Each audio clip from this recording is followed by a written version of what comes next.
Okay, ito yung business plan infinity bonus. So, ito yung sample computation natin. Halimbawa, may pumasok sa team A mo na 5, sa team B mo naman ay 10. Ilang pares meron ka? 5 dito, 5 dito, 5 pares or 5 links. Meron kang 2,500 pesos. Yung sumobra dito 5, ilalagay yon sa susunod na araw. So, dito, halimbawa, sa team A mo may pumasok na 15, sa team B mo may 5, so pagsasamahin yun, 10, dito, 15, so 10, tsaka 10, meron kang 10 links, meron kang 5,000 pesos. Yung sobra dito, kasi sa 10 links lang meron ka dito, yung sobrang 5, ilalagay uli yun sa susunod na araw. So, halimbawa, may pumasok nung Wednesday, 10, plus 5, 15 yun. Tapos, team B mo, may pumasok na 15, meron kang 15 links, 7,500 pesos. Nung Thursday, may pumasok na 30 na nag-register sa Team A mo, hindi mo na to kilala ha. Sa Team B mo, 30 rin. Meron kang 30 links, 15,000 pesos yon. Kung sa Friday may pumasok na 50, 50, meron kang 25,000. Kung Saturday may pumasok na 60, 60, meron kang 30,000 pesos. Kung Sunday may pumasok na 64, 64, meron kang 32,000 pesos. Sa isang linggong computation, meron po kayong kinitang 117,000 pesos kung mangyayari to. Kung halimbawa, kung buwan-buwan lang linggo-linggo lang to nangyari, week 1, week 2, week 3, week 4, week 5, week 6, week 7, so halos 2 buwan, kung nangyari yan, meron kang 117,000 pesos sa loob ng 2 buwan halos. Ito naman po yung halimbawa, isang barley pack lang ang bibilhin nyo, barley pure pack lang yung business kit natin, isa lang bibilhin nyo. Dito naman ay 3 kit. So, 3 pangalan nyo ang mare-register sa Sante International. Pero kahit 3 header kayo or 3 accounts, ay isa rin lang ang i-maintain nyo. Isang account lang. Kumbaga, pag na-maintain nyo isang account, yung dalawa, maintain na rin. Makukuha nyo na bonus nyo doon. So, diba, ito 1 header, ito kayo. Merong left tsaka right. Ito rin yung, ito naman sa 3 header. Yung nilagay mo sa left mo, tsaka sa right mo, ikaw din. Pangalan mo yan, nakaregister sa'yo. Diba? Tapos ito rin, may left and right, tsaka ito, may left and right. So, halimbawa, nakakuha ka ng 20 people sa isang account, dito 20 people, nilagay mo, dito 20 people. 40 na tao yan. Meron kang 20 links, meron kang 10,000 pesos. Pero kung halimbawa, yung 10 na yan, yung 20 na yan, tsaka ito, 20, ganito ginawa natin. Nilagay mo yung unang 10 dito sa left ng ikalawa mo account, at 10 dito sa right ng ikalawa mo account, tapos, ayan, meron kang kinita na 5,000 pesos dito pa lang sa isang account mo. Yung 20 pang tao, dito mo ilalagay, 10, tsaka dito, 10, meron ka uling 5,000 pesos. So, kinita mo na yung kinita mo dito sa isang account lang. Pero bukod dyan, bukod dito sa 3 header, meron kang matatanggap na additional na 10,000 pesos dahil ito kasi magpe-pair siya dito. Diba? Kasi may left and right din siya eh. Ilang tao pumasok. Diba? Meron din siyang links. So, meron siyang 10,000 pesos. Gets niyo po ba? So, sa 3 header na pinuhunan mo, ang kinita niyan, 20,000 pesos. Parang nadodoble yung income mo sa 3 header. Hindi katulad ng isa lang account mo sa Sante, ganyan lang, kita mo, hindi siya nagdodoble. Diba? Total investment po dito sa 1 header, yan. Ang total investment nyo, ang nangyari dito, na multiply by 2 yung income nyo. Dito ang investment nyo ay 3,988. Dito ang investment nyo ay 11,000. Dito ang investment nyo sa 3 header ay 3 barley packs na registration kit natin. Ang investment nyo ay 11,964. Pero sa effort ninyo, nadodoble naman yung income nyo. Diba? Kaya kung may pera kayo, mas maganda.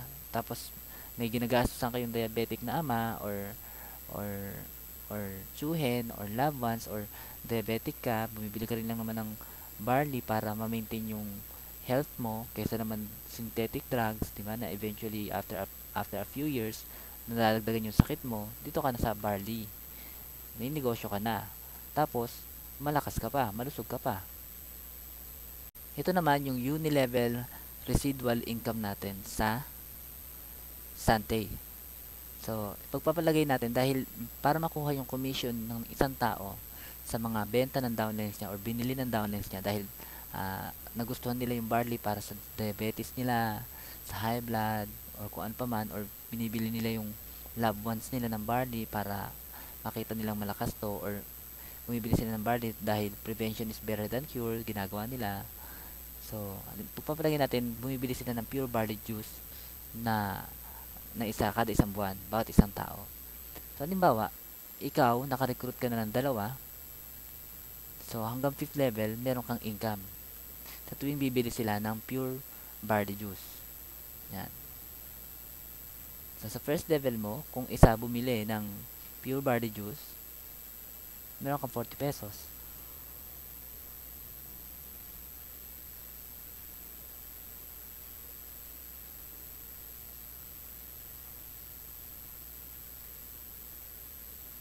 Halimbawa, ito ka.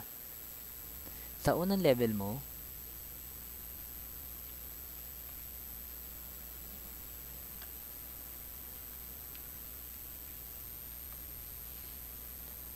ganito po kasi yan. Para ma-promote ka, kailangan makarami ka ng recruit. So, halimbawa, naka-recruit kang dalawa, distributor ka. Yan, kikita ka na sa uni-level bonus natin. Pero kung naka-recruit ka ng 3 hanggang 5, dealer ka na po. So, may income ka sa bawat tao na nasa ilalim mo, sa recruit ng recruit mo, hanggang sa ika-6 na level. Ngayon, kung ikaw ay maka-recruit ng 6 hanggang 9, mapupromote ka into associate director. Ang kita mo ay aabot na sa hanggang ika-7 level ng recruit mo. Pero kung maka-recruit ka ng 10 hanggang 12 tao, na ikaw ang nag-register, ikaw nag-recruit, magiging director ka na. Ang income mo aabot na ng 8th level. Pag naman ikaw ay naka-recruit ng 13 hanggang 15, senior director ka na. Ang income mo hanggang 9th level na. Pag ikaw ay naka-recruit ng 16 pataas, executive director ka na po sa Sante. Hanggang 10th level ang income mo dito. Ngayon, kung gusto mo naman maging gold executive director, kailangan lang 3 dun sa 16 mong downlines maging executive director din. Para ang income mo hanggang sa pinakailalim na. Ganon din yung platinum ED. Kaya lang, nadodoble yung income niya. Infinite din hanggang sa pinakailalim. Ganon din yung diamond ED. Pero para maging platinum ED, kailangan 5 dito sa na-recruit mo ay maging executive directors. Tapos, para naman maging diamond executive director ka, kailangan 7 dun sa na-recruit mo maging executive director.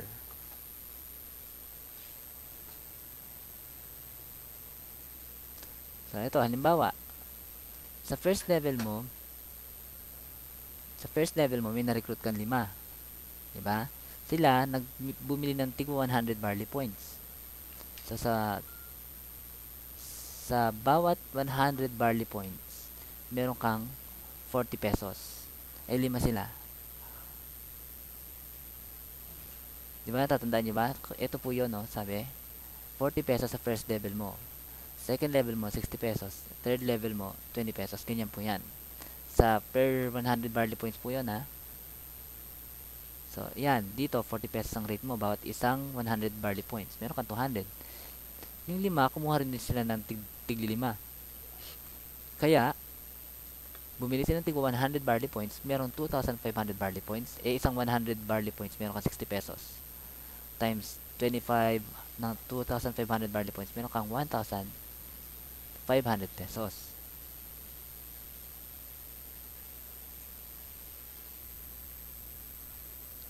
Kung halimbawa, nagtuloy-tuloy, lahat sila, bawat isa, nag-recruit ng tig 5.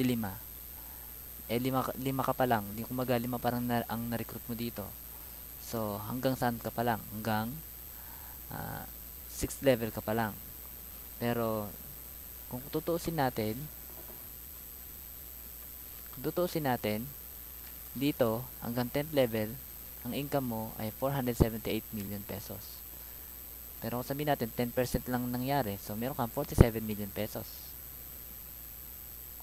Pero kung tutuusin naman natin, from first level hanggang 5th level lang ang income mo, sa mga na-recruit mo, ang total income mo hanggang dito sa 5th level lang, meron ka na ring 79,200 pesos. Bibili lang sila buwan-buwan, meron kang 79,200 pesos.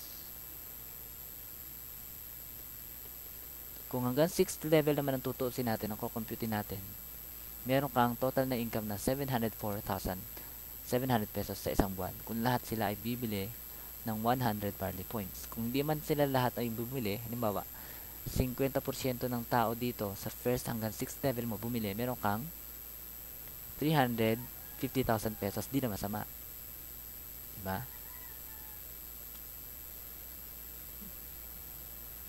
Meron po kayong barley business system pagka po bumili kayo ng barley pack. Yan. Sa Santi po, automatic pag meron kayong income sa account nyo, sa Santi account nyo, iti-text po kayo ng system. Sasabihin, congrats, your bonus for Santi binary posted on kung anong pecha, amounts to, kung anong halaga, tapos yung available na total balance mo, sasabihin niya sa text. Diba? Tapos, pwede ka rin mag-request ng bonus disbursement via text. Pero mas maganda, mag-sign in na lang kayo sa internet. Mas maganda po yun. Although, pwede rin naman po sa text. Kung walang computer, lobat yung laptop mo, hawak mo naman yung cellphone mo, kung alam mo yung ite-text mo, makakagawa ka ng League Wallet. Pwede rin po kayong mag-load gamit yung income nyo sa Sante. Kiklik nyo lang po, may training po kami dyan if you want to see kung paano kayo makakapag-load sa sarili nyo. Hello, ito naman po yung promong milyonaryo ng Sante International.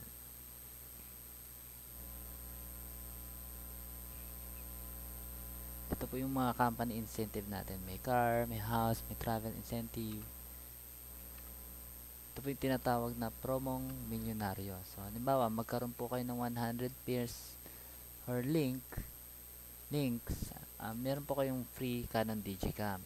So, halimbawa, kumita na kayo ng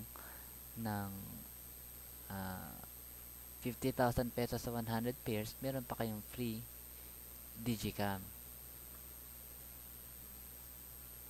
Tapos, kapag 150 pairs, meron kayong MSI Netbook. Kapag 225 pairs, meron kayong free Lenovo laptop. Marami po yan. Kung gusto nyo po ng kotse, kailangan magkaroon po kayo ng 1,500 pairs para magkaroon po kayo ng car budget. 200,000 pesos po na down payment sa kotse. Tapos meron pong monthly na car incentive. Meron din po tayong tinatawag na mga biyaheng milyonaryo, pambarkada, tapos na nga lang po yung iba.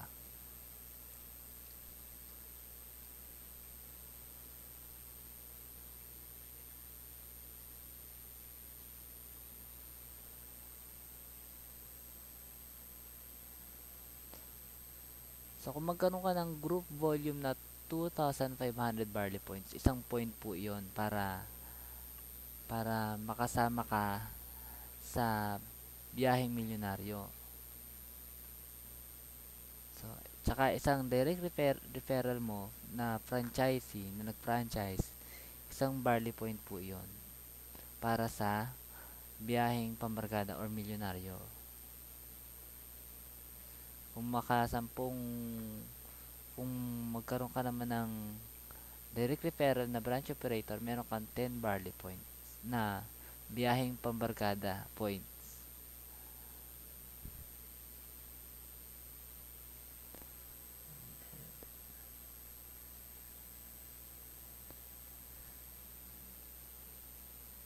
So, dito po sa Sante, yung position nyo, pwede po ninyong ipamana sa anak nyo. Yung monthly income nyo, daily income, car house, travel incentive, at yung position nyo as executive director, pwede pong ipamana sa inyong mga anak.